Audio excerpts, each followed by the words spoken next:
Hello and happy Palm Sunday. Our gospel this weekend is Mark's passion narrative. I'm not going to read that all right now because that would take quite a bit of time, but just offer a reflection. There's a link in the description that will give you this weekend's gospel. So I don't know about you, but one of the things that bothers me greatly as we listen to the Passion every Palm Sunday, as we listen to it on Good Friday, is it is a harsh reminder of just how terrible human beings can be when left to our own devices. And certainly there were a couple of things that stood out to me as I was reflecting upon Mark's Passion narrative.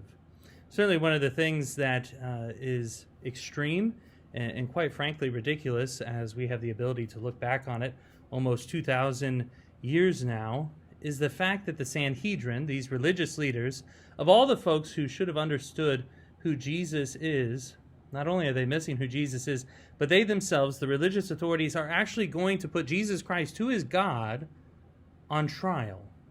And not only are they going to put him on trial before the Sanhedrin, but they are going to convict him. They're going to convict him and say that he deserves death. They're going to give God a death sentence. And it's wild. It's wild that this happens. And one of the things that we see is that they are unable to come up with evidence that points to Jesus being put to death. One of the things that we know from Jewish law is that if somebody is going to be put to death, is that there needed to be at least two witnesses who agreed on their testimony about the capital punishable offense. And what we hear is that they can't even get two witnesses to agree, even though they're already lying. And so, why is it? Why is it that they've decided that Jesus needs to die? Well, ultimately, it's because Jesus does not fit into their understanding of a Messiah. And so, he must be placed to the side, and in an extreme way, they've decided that he needs to die because they are afraid what might happen if he is left to continue to teach and preach, to perform these miracles, that folks might follow him, and that would upset the Roman authorities.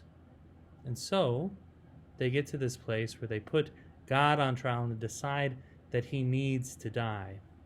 Certainly something that can be easy for each one of us to slip into, to sit in judgment of God. And we must make sure that we're always guarding our hearts to make sure that we don't fall into that.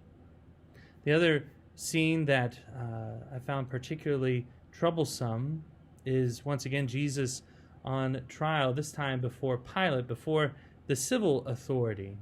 And what we hear is that because Pilate desires for there not to be trouble, that he is willing to put an innocent man to death. We hear from Mark's gospel that Pilate doesn't think that Jesus has done anything wrong. We hear that he simply thinks that the religious leaders, the Pharisees, the scribes, that they're envious of Jesus. Yet there's these series of events where Pilate is trying to get himself out of this situation, but it keeps escalating every time until eventually it gets to this point where there is this crowd that is crying out, "Crucify him, crucify him." And instead of doing what is right, instead of protecting an innocent man because he fears what might happen with the crowd, he says, okay.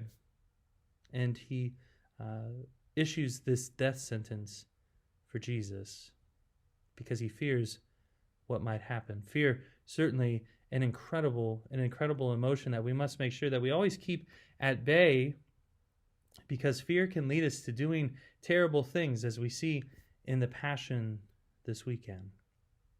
And so, my friends, of course, Jesus Christ shows us the way this week as we enter into Holy Week of what it means to follow God with our whole hearts, not to put him on trial, but instead to live in the freedom that comes from following God with our whole hearts, but also the freedom from fear that comes when we follow God confidently, knowing that when we do his will, that ultimately our salvation is not something that can be taken by anyone on this earth.